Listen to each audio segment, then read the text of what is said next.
we are live. It's Dr. J here in the house with Evan Brand. Evan, hope you had a great new year, great holiday season so far. Today, we're going to be diving into skin issues, dealing with skin issues coming the winter time, all the different things that may happen due to dryness, cold, lots of sweets from the holidays and the New Year's, all that stuff. Skin issues. Well, I was telling you about my daughter, Jenna, my little one, 19-month-old. She was having some really dry skin on the back of her arms and legs. And so we've done a couple of things to help her, which is pretty cool. So I'll share that right off the bat, and then we'll dive into some more root cause stuff.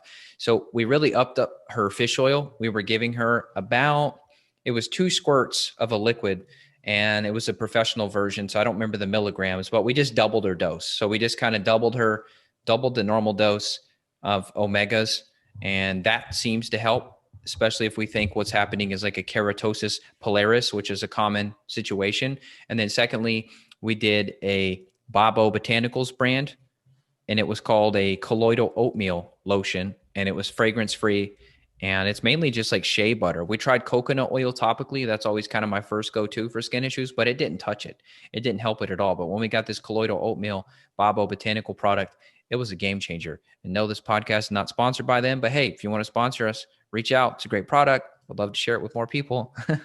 Very cool. Very cool. So we have the Keratosis Pilaris, which is where the keratin kind of just accumulates in the pores, and you kind of get this bumpy chicken skin feeling, usually like on the back of the arms, on the butt and stuff, right? Is that what you're referring to? Yeah, that's Keratosis, right. The KP. Yeah, and you're saying that the omega-3s really help that. Omega-3s really make a big difference and help improve the extra keratin deposits in the pores. Yeah, my wife had it too, real bad when we first started dating, and we've got her on like 2 to 4 grams a day of omegas, and her back of her arms feel perfectly smooth now. I mean, of course, we got her gut better, we got her diet better, but I honestly think the biggest factor, the biggest variable was the omegas.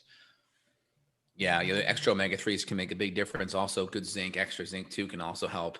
That's really good to note. So we also talk about skin. Diet plays a big role. So we have to kind of rule out things like gluten, extra refined sugar can feed yeast and bacteria, and these things can produce, various mycotoxins or endotoxins that can put stress on the liver and the body. And you may see the skin reacting as a means to that. You may see skin issues, breakouts as a means of that.